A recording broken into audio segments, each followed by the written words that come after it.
It's me Jain from the जैस marketing agency.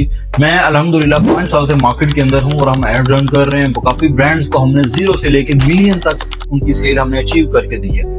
और आज मैं आपको इस कोर्स के अंदर कंप्लीट प्रोसेस बताऊंगा कि हमने जीरो से लेकर किस ब्रांड को मिलियन तक लेकर गए हैं हम। अगर आप भी ये प्रोसेस समझना चाहते हैं स्टेप बाय स्टेप तो हमारा ये कोर्स कंप्लीट देखिएगा। फ्री ऑफ कॉस्ट है, कोई इसके पैसे नहीं है, लेकिन शर्त यही है कि आपने ये कोर्स कंप्लीट देखना है। और इस चीज का मैं दावा करता हूँ कि आप कोर्स कंप्लीट कर लें, आपको कोई पेड कोर्स लेने की जरूरत नहीं पड़ेगी। Welcome back to the another video. आज के लेक्चर के अंदर हम बहुत ही इंपॉर्टेंट कंसेप्ट को समझेंगे, वो है सिग्नल्स। सिग्नल्स क्या होते हैं? अगर आप मेटा एड को मास्टर करना चाहते हैं तो ये वर्ड आप बहुत दफा सुनेंगे। सिग्नल आपको मैं अगर इन आसान अल्फाज के अंदर समझाऊं ना, सिग्नल क्या होता है? सिग्नल से मुराद है कि वो चीज या वो काम जो एक यूजर मेटा के ऊपर आके करता है, जिससे मेटा को ये समझ में आती है या मेटा के एल्गोरिदम को ये समझ आती है कि इस यूजर का इंटरेस्ट क्या है या ये देखना क्या चाह रहा है, इसकी इंटेंशन क्या है। ठीक है, उसको हम कहते हैं कि सिग्नल। ठीक है, अच्छा सिग्नल क्या है? बहुत सारी ऐसे काम हैं जो मेटा को समझाते हैं। लेट्स सपोज एक बंदा है, उसने वीडियो देखी है, कंप्लीट वीडियो देखी, ये भी एक सिग्नल है। उस बंदे ने लाइक किया वीडियो को, ये भी एक सिग्नल है। उसने कमेंट किया, ये भी एक सिग्नल है। उस बंदे ने ऐड देखी है, देखने के बाद वो वेबसाइट पे गया, ये भी एक सिग्नल है। देखने के बाद वो वेबसाइट पे जाने के बाद उसने ऐड टू कार्ट किया, ये एक स्ट्रॉन्ग सिग्नल है।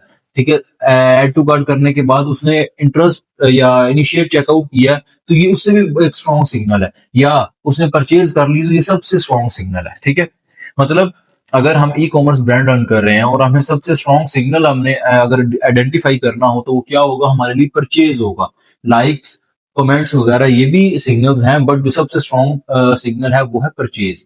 एक बंदा गया और उसने जाकर कितना परचेज किया या हमारी कौन सी प्रोडक्ट परचेज की, उसको हम बहुत स्ट्रॉन्ग सिग्नल कहते हैं। अच्छा, अब ये चीज देखें कि लेट्स सपोज पर डे जो है फेसबुक या इंस्टाग्राम पे कुछ 10 लाख लोग जाते हैं।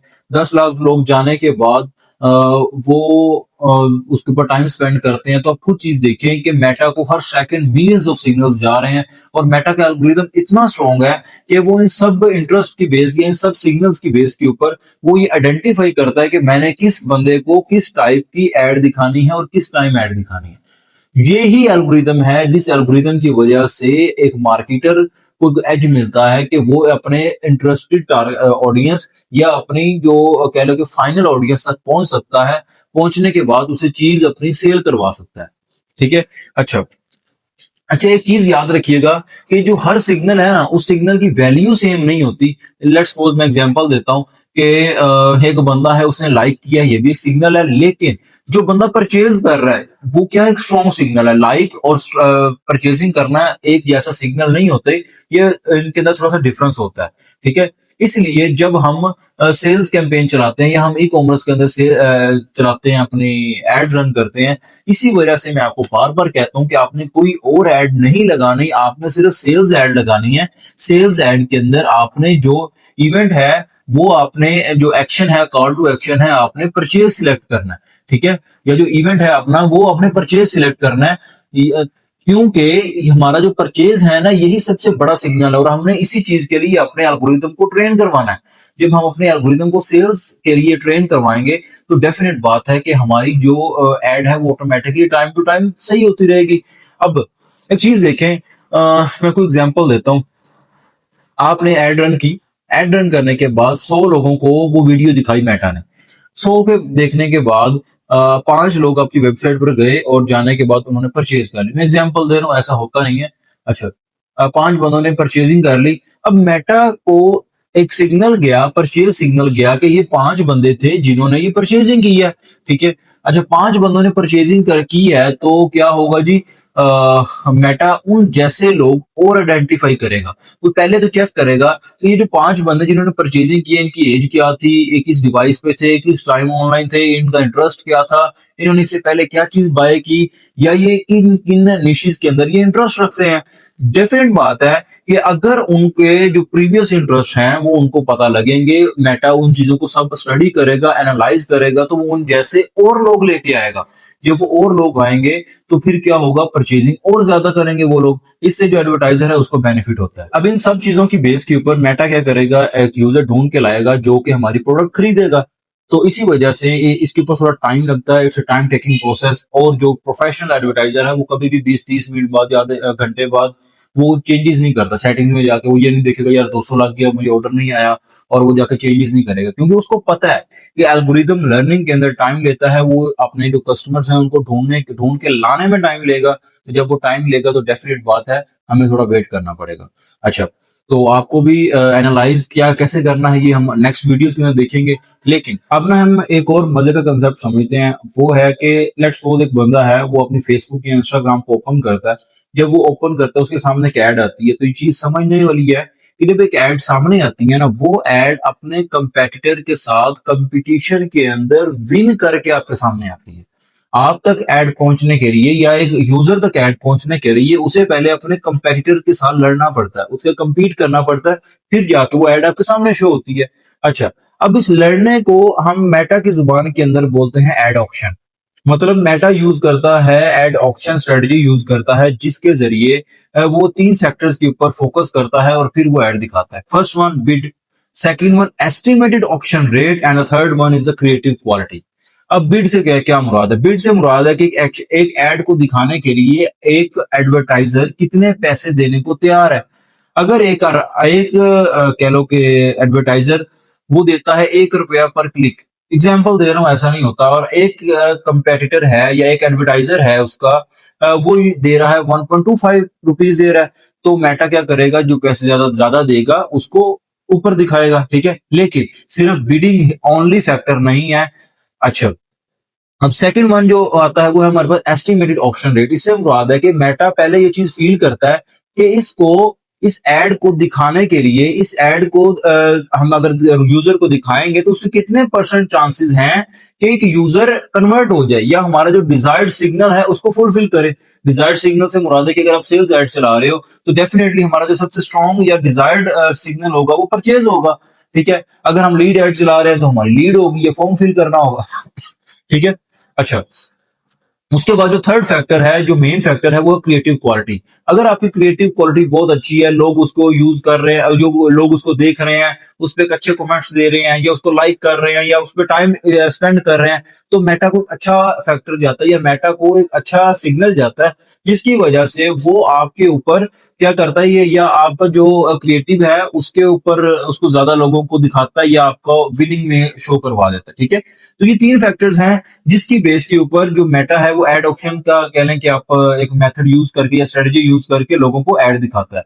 अच्छा, ये चीज होगी। अब एक और कंसेप्ट हम समझते हैं कि बहुत से लोग ऐसे हैं जो ये कहते हैं कि why cheap clicks don't get sales, ठीक है। अब एक चीज देखें, बहुत से लोग आते हैं मेरे पास, कहते हैं कि जैन भाई मेरा जो सीपीसी है ना बहुत लो आ रहा है। लो से मुराद है कि 4 रुपए या 5 रुपए या 6 रुपए आ रहा है, ठीक है। और मैंने मेरा उनसे सवाल होता है कि यार आपको सेल्स कितनी आएंगी? सीपीसी लो होना एक अच्छा फैक्टर है, बट मैं उनसे पूछता हूँ ब्रदर आपको सेल्स कितनी है? वो कहते हैं 0। कुछ लोग आते हैं कहते हैं जैन भाई हमारा सीटीआर बहुत अच्छा है, हमारा 4 सीटीआर आ रहा है, 6 आ रहा है, 7 आ रहा है सीटीआर। तो मैं उनसे पूछता हूँ कि आपको सेल्स कितनी आई है? वो कहते हैं 0। अब यहाँ एक चीज देखें, सीपीसी 5, 6, 7, 8 होना बहुत अच्छा है, लेकिन सेल्स नहीं है तो फायदा।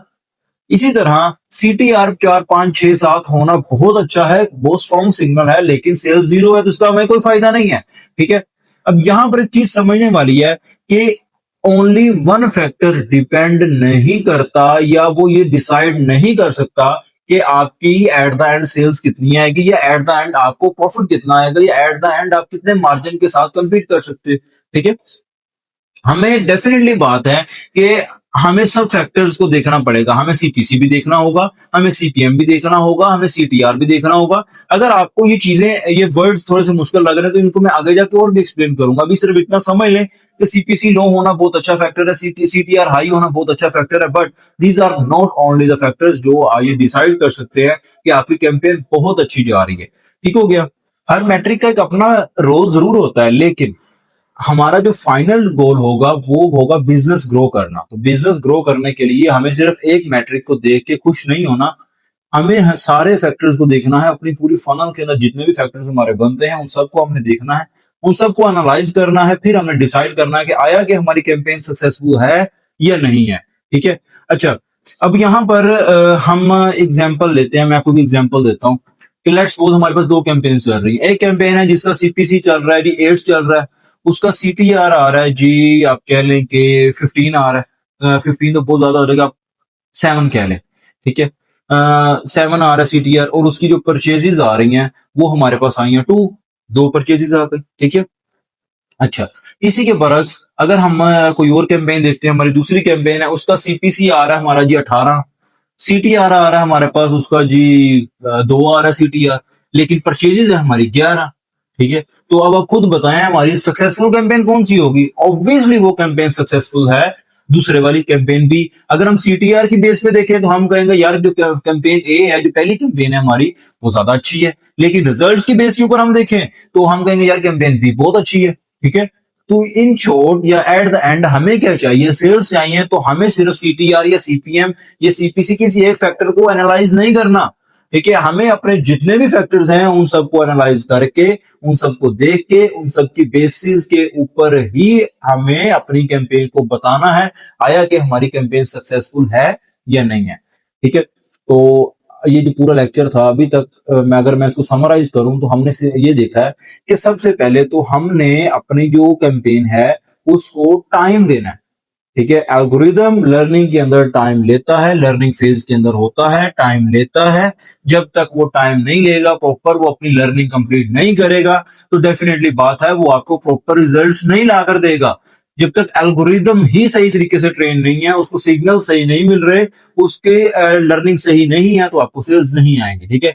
दूसरी चीज हमने जो देखी वो हमने देखा कि हमने किसी एक फैक्टर या किसी एक मैट्रिक के ऊपर रहकर काम नहीं करना, हमने अपने सारे फैक्टर्स को एनालाइज करना है। जब फिर जहां जिस फैक्टर के अंदर प्रॉब्लम आ रही है, मेनली उस फैक्टर के ऊपर फोकस करके, उस चीज पे काम करके हमने उस चीज को सॉर्ट आउट करना है। सॉर्ट आउट करने के बाद हमें जो रिजल्ट्स आएंगे उनको, उनके ऊपर हमने डिसाइड करना कि आया कि हमारी कैंपेन सक्सेसफुल है या नहीं है।